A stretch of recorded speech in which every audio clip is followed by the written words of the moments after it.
नमस्कार दोस्तों, क्या आपने कभी सोचा है कि आपके हाथ में मौजूद स्मार्टफोन्स, आपकी स्मार्ट कार्स या आसमान में उड़ती मिसाइलें, ये सब एक छोटी सी काली चिप के बिना सिर्फ कचरा है।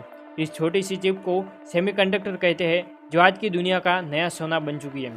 जिस देश के पास ये चिप बनाने की ताकत होगी, वही आने वाली दुनिया पर राज करेगा। अब तक ताइवान और चीन इस रेस में सबसे आगे थे, लेकिन अब भारत भी इस खेल में कूद पड़ा है। आखिर भारत क्यों अरबों रुपये इसमें लगा रहा है? चलिए आज इस चिप गेम को एकदम आसान भाषा में समझते हैं। सबसे पहले समझते हैं कि आखिर ये सेमीकंडक्टर क्या है। आपने रेत तो देखी होगी, बस उस रेत में मौजूद सिलिकॉन से ये बनती है। इसे सेमीकंडक्टर इसलिए कहते हैं क्योंकि ये बिजली के बहाव को कंट्रोल करती है। आपके वॉशिंग मशीन से लेकर सुपर कंप्यूटर तक सब कुछ इस पर चलता है। इसे आप मॉडर्न वर्ल्ड का ब्रेन भी समझ सकते हैं।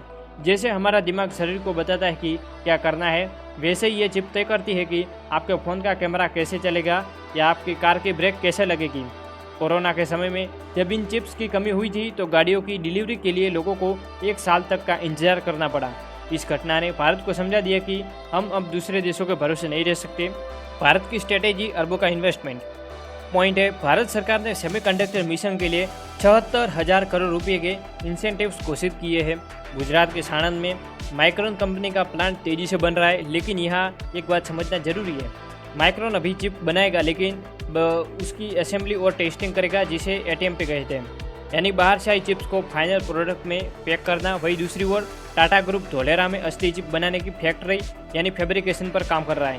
भारत की प्लानिंग है कि पहले हम पैकिंग सीखें और फिर धीरे धीरे पूरी तरह से मैन्युफैक्चरिंग शुरू करें। पॉइंट बी, चीन ताइवान विवाद और ताइवान की TSMC कंपनी। आप सोचेंगे कि भारत को इतनी जल्दी क्यों है चिप्स बनाने की, तो देखिए दुनिया की 90% सबसे एडवांस चिप्स ताइवान की एक ही कंपनी बनाती है, जिसका नाम है TSMC। अब दिक्कत ये है कि चीन और ताइवान के बीच कभी भी जंग छिड़ सकती है। अगर ताइवान से चिप्स आना बंद हो गई तो पूरी दुनिया की टेक्नोलॉजी ठप हो सकती है। इसलिए एप्पल और गूगल की जैसी बड़ी कंपनियां अब चीन का विकल्प ढूंढ रही है और भारत उन्हें सबसे सुरक्षित और बड़ा मार्केट लग रहा है। तीसरा है चैलेंज, इसमें क्या आ सकती है।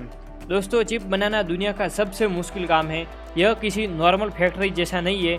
चिप्स ऐसी लैब में बनती है जो ऑपरेशन थिएटर से भी 1000 गुना ज़्यादा साफ हो सकती हो। हवा में धूल का एक छोटा सा कण भी करोड़ों का नुकसान कर सकता है। इसके अलावा एक बड़ी चिप फैक्ट्री को हर दिन लाखों लीटर शुद्ध पानी और बिना रुके बिजली चाहिए। भारत के लिए एक ऐसा इंफ्रास्ट्रक्चर तैयार करना सबसे बड़ा चैलेंज है। तो क्या भारत वाकई चिप किंग बनेगा या नहीं? हमारे पास टैलेंटेड इंजीनियर्स है, सरकार का सपोर्ट है और दुनिया का भरोसा भी। सेमीकंडक्टर मिशन सिर्फ एक बिजनेस नहीं है, ये भारत की डिजिटल आज़ादी के लिए लड़ाई है। अगर हम इसमें सफल रहे तो आने वाले समय में हर इलेक्ट्रॉनिक्स डिवाइस पर गर्व से लिखा होगा मेड इन इंडिया। आपको क्या लगता है, क्या भारत चीन और ताइवान को टक्कर दे पाएगा? कमेंट में ज़रूर बताइए और ऐसी डीप एनालिसिस के लिए हमारे चैनल को सब्सक्राइब करना न भूलें। जय हिंद, जय भारत।